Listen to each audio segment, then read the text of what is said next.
The Small Scale Life podcast is all about resilience through homesteading and simple living. We're going to learn, do, grow, and be a little better every day. Welcome to the Small Scale Life podcast.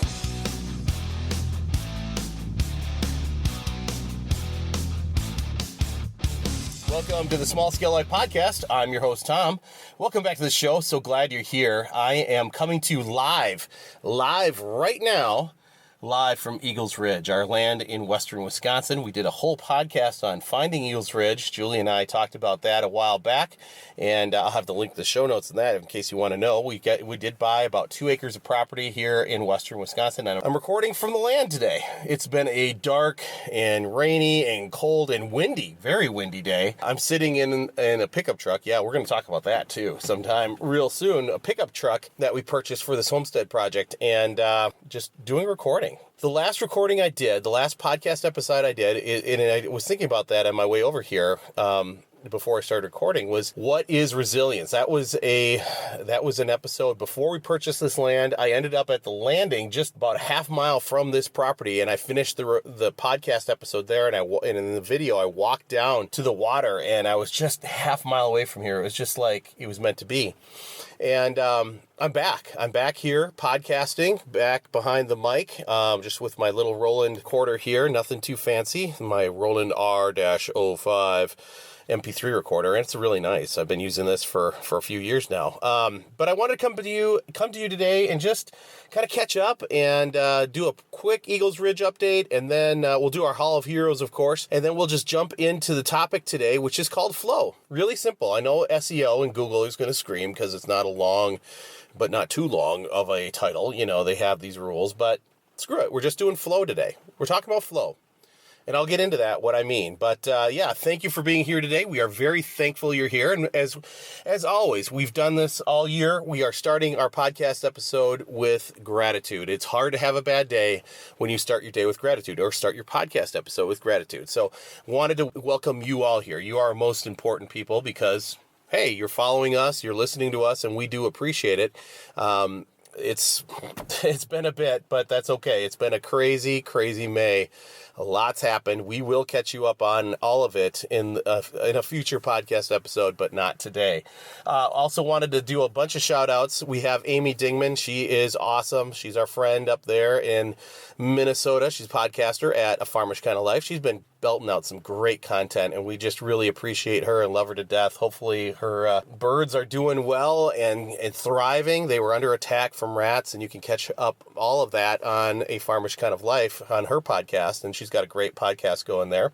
Also shout out to my buddy Terrence Lehue, who's doing a Suit Up podcast. That's a great little show, and he's been kicking it. He's doing a great job there. It's good to talk to him, and my good friend Greg Burns out in Ohio, Captain Lumber Squatch from the Contrary Beekeepers Show. Just a great guy, and we had a conversation this week, and minds were blown on both ends of the phone. Just a lot going on, and it's always good to talk to my man, Captain Lumber Squatch. He is awesome, and I'll have to have him back on the podcast as well. That hillbilly contrarian is always awesome. Also, shouts out to Mariah and Trish, Bert and Tim, our friends in the Mississippi River Valley. Great folks. Also, our friend Sarah Diesel. She's awesome. Awesome person in our life, and we'll talk about her in the future. Also wanted to do shouts out to Hannah and AJ at the Wisconsin Homestead podcast. Good folks there doing good things. They had a fun post about pollinators and their yard. They're not mowing in May. Well, they might mow a little bit, but they're almost there, and they have dandelions everywhere in De Pere, Wisconsin. So I think the popo is going to come over and say, "Hey, you need to cut your grass. This is looking crazy," but good on them. They're doing awesome, and it's always fun. And of course, we wanted to thank you all too for showing up and being here. I know I started that, but it's the bookends, right? Start and finish with you, because we do appreciate our fans and folks. So thank you for being here today. And again, why don't you tell somebody that you're grateful for them, for their service, for bringing you some food, for checking you out at the line, or in the cashier persons, just people, just tell them you're grateful. It'll change their life. It'll change you. It'll give you a really big smile, and it's something we're really trying to practice here this year, and it really does make a difference. So make sure you do practice that gratitude. It's important. So with that, we're just going to jump into this and talk about flow.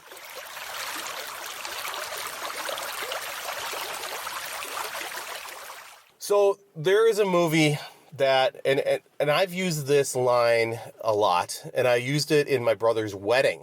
I was the best man, gave the wedding speech, and I use this line because it is so important, and it fits with so much in life. And the line is this. It's Steve Martin and John Candy in Planes, Trains, and Automobiles, and it says, Nope. Oh, I know. Just go with the flow. Like a twig on the shoulders of a mighty stream. just go with the flow, like a twig on the shoulders of a mighty stream. And that's it. All right, podcast done. See you later. Bye-bye. No, seriously, just go with the flow, like a twig on the shoulders of a mighty stream. And we think about that word flow, and we use it in our everyday lives all the time. Think about it. You're talking about water and the river. I mean, I can see the Apple River right down there. It's full. It's flowing really. It's quick anyway, but man, today it's really going because it's got a lot of rainwater in it. We talk about creeks and streams and rivers, the flow, other liquids. We talk about that. Molasses in January doesn't flow at all. Right, it gets very thick and it doesn't want to move, and diesel can turn into jelly. And when it gets really cold up here in Minnesota, we talk about electricity and power. Right, we have the electrical flow, the flow of electricity, and lightning's the same thing. And we also talk about traffic and traffic jams in this way, kind of like water in a pipe. Believe it or not, we talk about beer and wine and liquor at a party. Wow, the beer was just flowing, the wine was flowing, and man, this was awesome. You know, we do that all the time. Conversations with others. You know, our talk, we were in the flow. We were just talking. We're getting along really well. Things were going well, right? So we use that in that context as well. And we talk about it with inspiration and creative endeavors as well. So I was in the flow. I was in the zone. You know, things were really flowing. Man, I just belted out a whole sculpture. I did this whole painting. I did this whole podcast episode. I did this whole video. Man, I was in the flow. The muse, it just was like, and it turned out great, you know, and it was effortless. And then deep thinking and meditation, right? Smooth your flow and, you know, slow down, get in the flow and, you know, listen to some meditation music or something like that. You know, there's some really cool stuff out there. And then describing our lives, you know, it's not flowing really well. Something's not flowing. I'm in the flow, you know, that kind of discussion. So there's a whole bunch of meanings for this little simple 4-letter word, flow. There's a lot of different meanings. So I can see how somebody learning our language would get frustrated as hell. It's like, what are we doing here? It's this one word means so many different things. But let's talk about what it really means. So the definition of flow, and yes, I actually did look up in the dictionary online, the Merriam-Webster dictionary. So words are often overlooked and never examined. And let's take a closer look at this one, this little 4-letter word, and that starts with an F, but not the one you're thinking of. So looking up a flow in the dictionary, it says the verb form means to move along or out steadily and continuously in current or stream. The noun form means a steady, continuous stream of something. Makes sense, right? And as a civil engineer, I don't know if you all knew that, but I went to college. I have my professional engineering degree in Minnesota. As a civil engineer, I learned about laminar flow. You know, that's the nice, smooth, everything's groovy flow. And then the turbulent flow, like things are really, that's where all the damage happens. You have all this turbulence going on. And we learned all about that in our hydraulics class. And then once you're going through that, you're struggling through it, you don't think much about it, right? You just keep pushing and go get that C towards degree. That was kind of the way it was in that class. But if I really thought about it, we were talking about flow a lot at my student worker job as in the traffic management center for the Minnesota Department of Transportation's traffic management center. You know, they do the cameras and the flashing lights on the ramps and stuff. And we were running models then. We were modeling the traffic. And then as a consultant later on, I was a traffic engineer running the models. And we talked about flow quite a bit.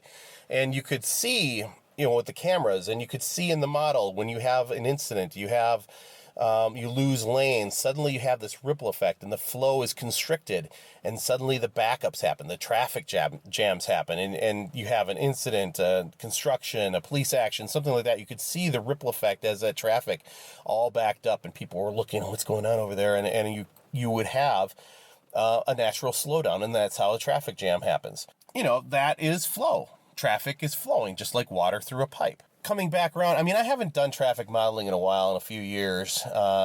Definitely, probably since 2010. And then I started recording, as part of Small Scale Life, I started recording like rivers and creeks and streams and water flowing. And it's got, you're looking for that sound, and it's got to be the right sound, because there are a lot of, as I've said, you walk down a stream, you walk down a body of water, and every 10 feet, the noise changes, the sound changes. And then you start to notice things about rocks and log jams and rapids and drops, little waterfalls and waterfalls themselves, and other obstructions that flow or impede, that impede the flow of traffic, or the flow of water, and create that turbulence. And that turbulence is the thing that creates the interesting sounds. The water trickling over some rocks or a log, or they create that nice, soft, soothing, gurgling sound, right?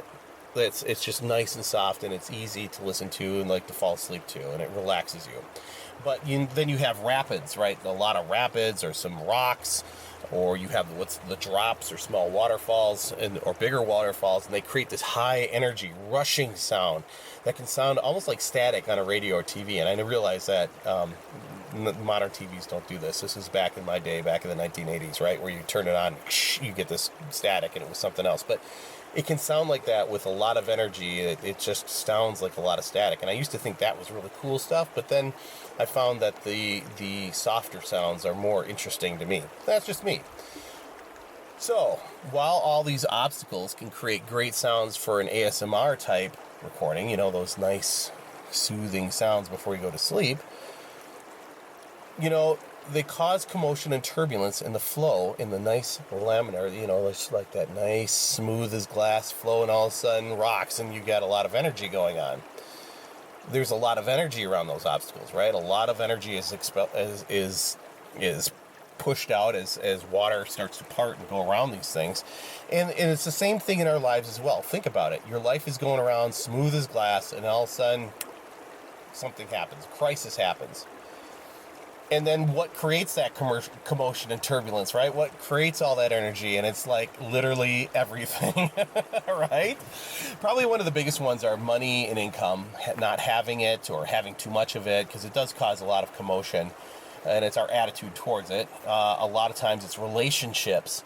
It can be school and work and activities, the relationships, the family, friends, the church stuff, or whomever you're associating with. Taxes and credit cards, again, more money stuff. News, our current culture, attitudes, belief systems, thought processes, lack of gratitude, all these things create a lot of commotion, a lot of turbulence. They can create just a mess. And it's literally everything that can cause rapids, or a drop in our energy, or waterfalls, or a dam. Things can get all blocked up because a relationship's not going right, or your career has hit a dead end, and it's like hitting a log jam, and there you are, just boom, stuck against the log jam, and you got to figure out a way to blow that up and get out of the way. Just using water terms here, it can be anything, but you get the point. Is you can be moving along nicely, and all of a sudden the job gets outsourced. It's like going over a waterfall. That's really scary stuff, right? And you're flailing for a while to figure it out. So these obstacles and these blockages can impact our attitudes, gratitudes, and interactions in a lot of different ways, in a lot of significant ways. So here's an example. Making hasty or poor decisions for your career, for business, real estate, relationships, life. When we were mortgaged up to the gills in Illinois, and the crash of 2008 happened. Suddenly we were making some wild decisions. I could have lost my job, so then I needed to look for a new one just in case. And suddenly a whole chain of events happened, and 2 years later we're in Minnesota, and that whole Illinois life was done. It was good that happened, but there was a lot of hasty choices, decisions and choices that were made as part of that collapse. Another example, trying to force things to happen or events to happen. It's like pushing a square peg in a round hole and forcing things. I just did a podcast episode about filling in the stair project, and when you're in a hole, stop digging. Same kind of concept here. That project had momentum, and there was a lot of energy there, but it wasn't right. It wasn't the right way to go about it. So we had to stop, and we had to stop forcing things. And that's okay. That's okay. That just, we stopped hitting our, trying to do the same thing over and over again, expecting results. So that's okay to stop. And then having poor communication, interactions, and relationships with family and friends, that can cause a lot of obstacles and blockages, right? You all might have different family situations or relationship issues. You never know what's going on in somebody's life, but that can create a lot of turbulence and obstacles in someone's life, is dealing with family and friends. It can just, or spouses or significant others. It can get really tough. So at times in your life, you can feel like you're swimming upstream against all the tides or against the whole current. It's like trying to swim in the Apple River right now. I can see it over there. It's just going crazy right now, full of water. And you're trying to swim against that, you're not going to do too well. You're going to get carried down the stream. I know, we've canoed and kayaked and tube done that before. It is rocking through here. So not only are you pulling your weight through the water, but the river and the current are working against you. They're totally aligned against you. You're working way too hard for this. What are you trying to achieve? You're working way too hard, and nothing seems to be going right. You ever been there before? You ever felt like that? So when nothing is easy and everything is a challenge, life is telling you something, right? It's exhausting, and you finally just kind of start checking out, and you burn out, and you tire easily. Life isn't supposed to be like this. Life isn't supposed to be so damn hard, right? Things are supposed to be going in your favor. So while fighting and duking it out and fighting the good fight against the current sounds like bravery or courage, and this is actually how people drown, right? They drown in rivers, or they get pulled out to sea in a riptide. A riptide is a current. And it's got flow too. It's going away from the shore. So instead, you're caught in this riptide, or you're floating downstream in this strong current. Instead of fighting that, you need to work with it. You need to slowly work our way to the shore. When you're getting carried out to sea in the riptide, you don't just immediately start doing the American crawl against it and try to get back to shore. No, you're actually going to be out there a bit, and you're going to have to go down the shore, and you're eventually going to have to work your way back to shore. It'll happen, but it'll take you a while, and you might be way down the beach from where you started, and that's okay, because once you get to shore, you can walk it back safely. Same thing with the river. My aunt, when she was young, she got carried down the stream, down the Wisconsin River on a tube, and they were very concerned because the current was picking up. But she eventually got over to the shore, just kind of slowly worked her way over there. It happens, but it's going to take time. That's the big deal. So again, once we're on that solid ground, we can walk safely back to where we started. We can walk to a different destination. We can start all over again. It's okay, but the key is getting to shore. So commotion, chaos, turbulence happen in our lives every day. It's just always around us. It's that Murphy come calling, right? Everything's going great, and then Murphy calling, oh shit, what just broke, right? And we prefer to have those calm and still waters in our life. We would. We'd love it. It'd be awesome. But the fact is that the winds of change blow and the water starts to flow all the time. Just when you think things are going awesome, then something pops up, an issue happens. The pipe breaks, your car breaks down. Somebody starts giving you attitude. Things happen. So we've got to figure out how to deal with that. We have to develop a plan for working with the flow instead of fighting the current, to go with it and work with it and get over to shore. So we need to get to solid ground. We need to have a plan. What's your plan? What will you do to work with the situation you find yourself in? How are you going to get to shore safely? How are you going to do that? The truth be told, there isn't one size fits all solution to life's turbulence, chaos, and commotion. There just isn't. Try as we might, we can't control people, we can't control things, we can't control policies, we can't control laws, we can't control life sometimes. Life just happens, right? We do know that certain things can and will happen that significantly impact those calm waters. We know our jobs will get outsourced.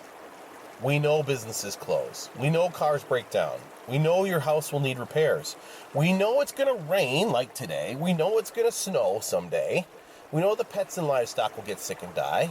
We know that people we love will get sick and die. What's your plan? So Jules and I talked a lot about, we talked about financial freedom. We talked about minimalism. We talked about resilience. We've talked about all these things over the past couple of years. Adopting a resilient mindset is critically important, especially in times like these. And we continue to see the empty shelves around us. We know that goods that are around are getting very expensive. There is scarcity right now. Just try to order an appliance. Good luck. You'll be waiting there for 6 to 9 months. Ask me how I know. We need to know what we have. We need to know what resources are around us, and we need to know how to acquire them when Murphy comes knocking at the door, right? We need to know what we have to work with, what we can get our hands on, what's in our immediate reach, what we can work with. So having your financial ducks in the row is really key, right? Low to no debt, an emergency fund, having those things in place will help you when times get tough. You lose your job, you got an emergency fund, okay, you're good. A few weeks to a few months as you get moving along. And think about this. Do you remember the good old days when your mom would send you out to the neighbor's house to borrow a cup of sugar? Anybody experience that?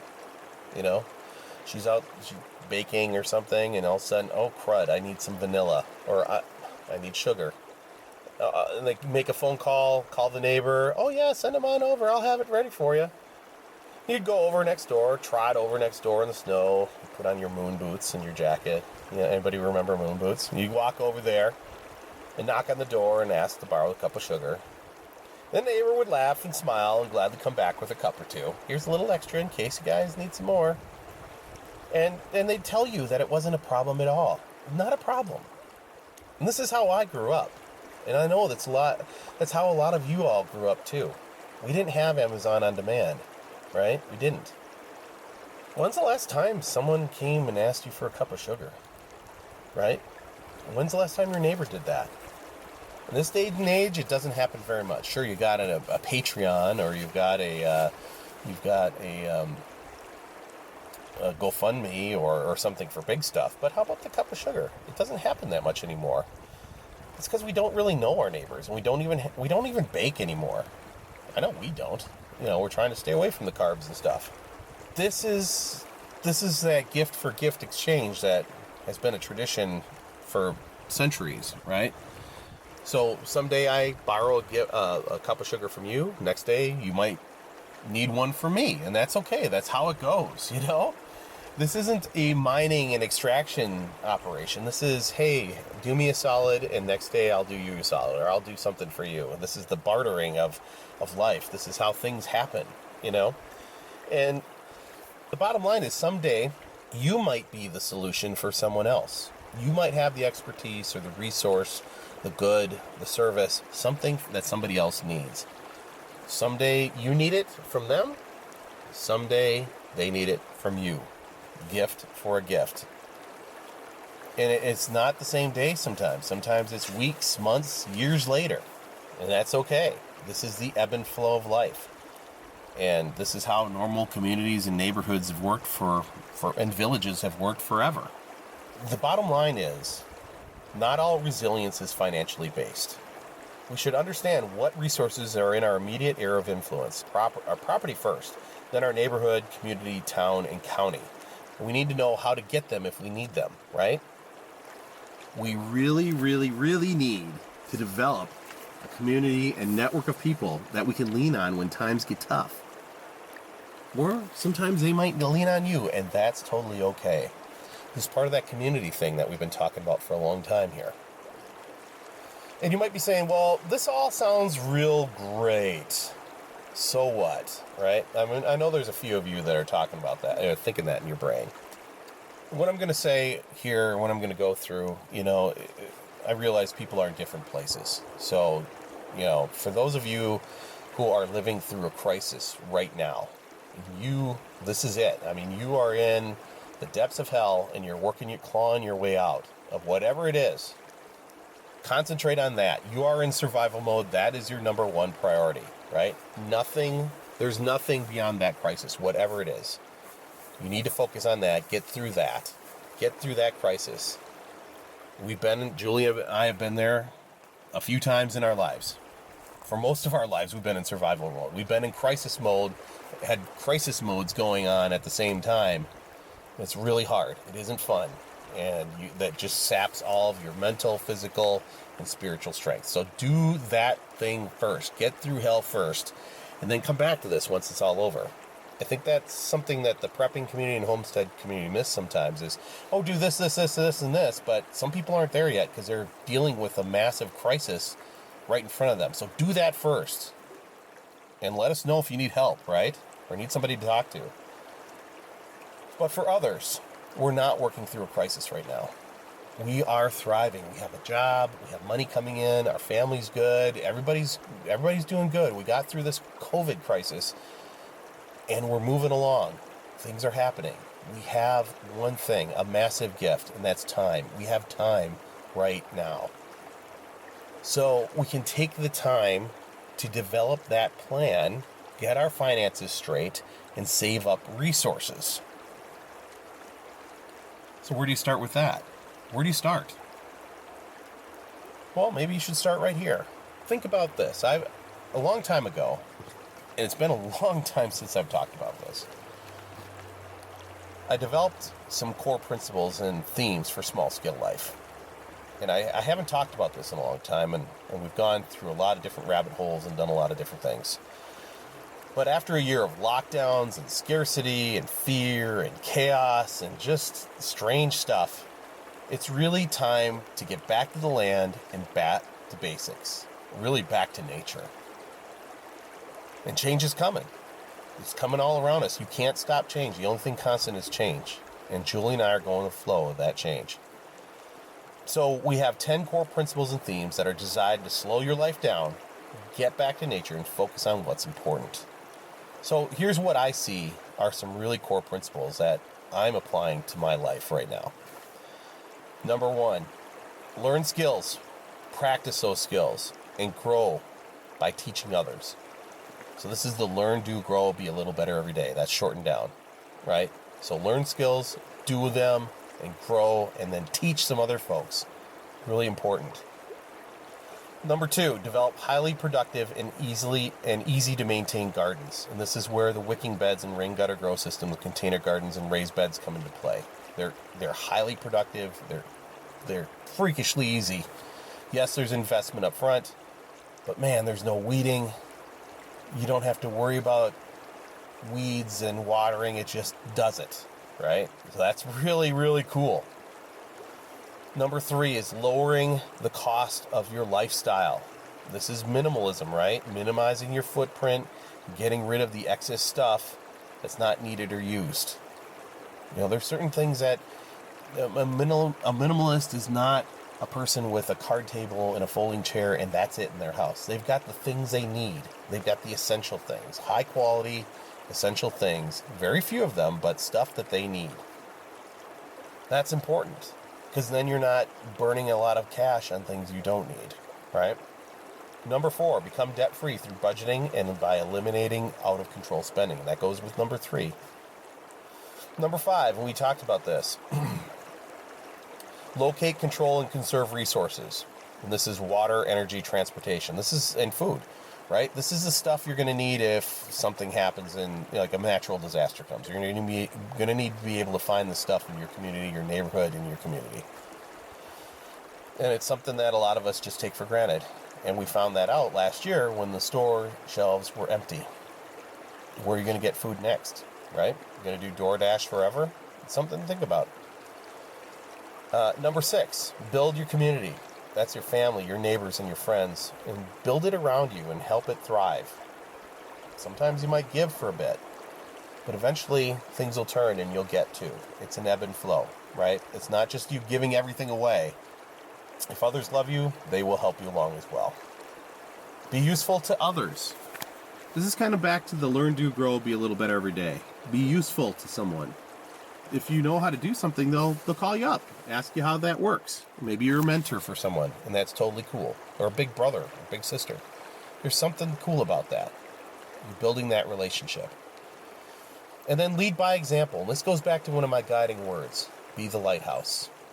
Right? We are being the lighthouse for someone, for our community, for our tribe. It's really important. We have to do the work, though. We can't just talk about it and then just expect everybody to follow our lead. We actually have to do it, too.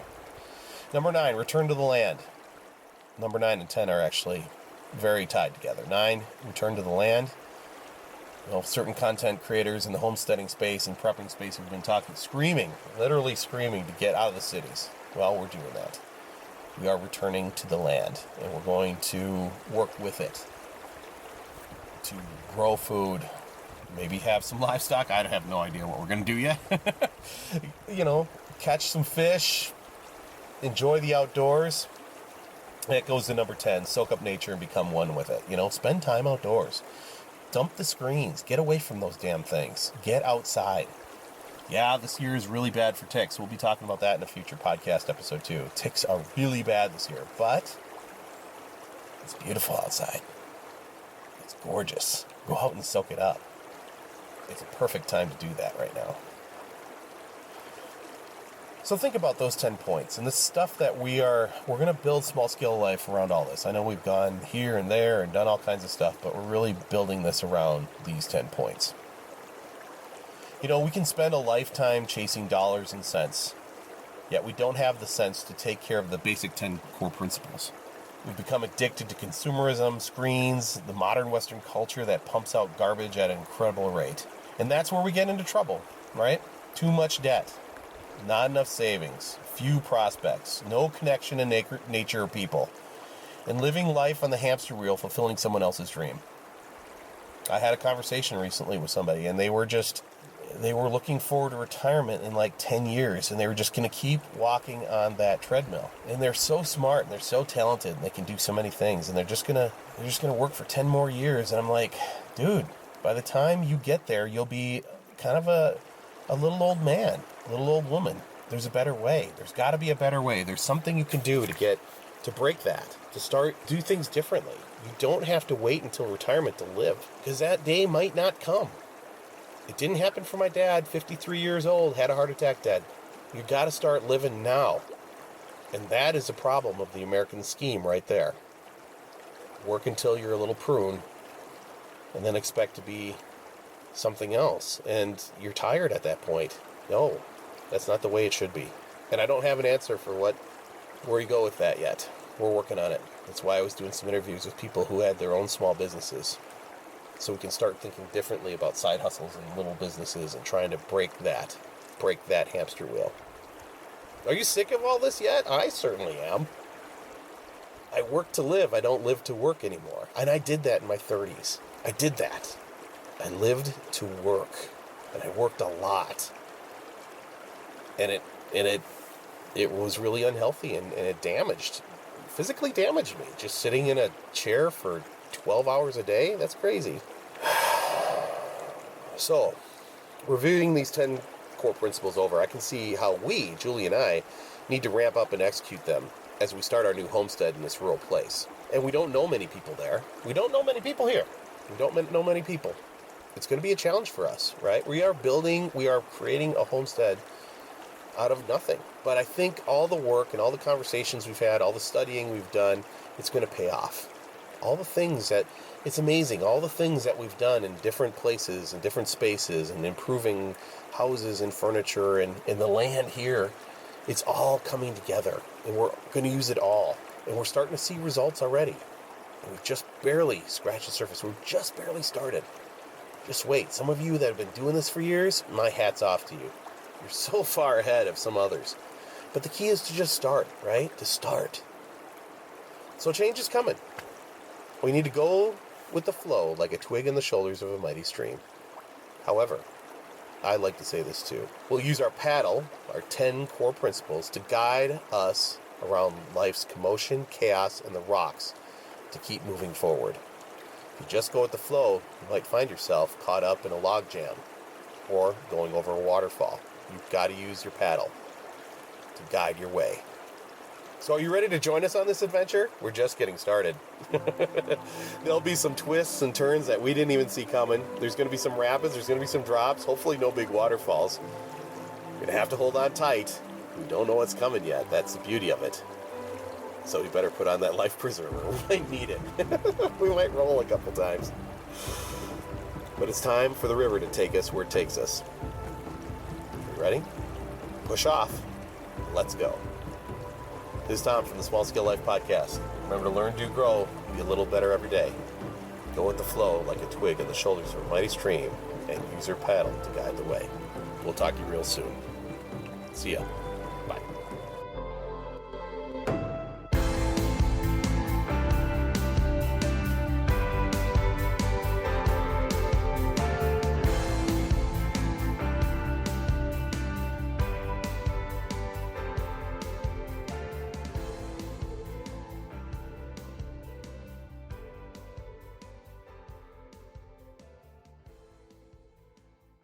This has been a production of Small Scale Life Media. Please hit subscribe and hit the little like button.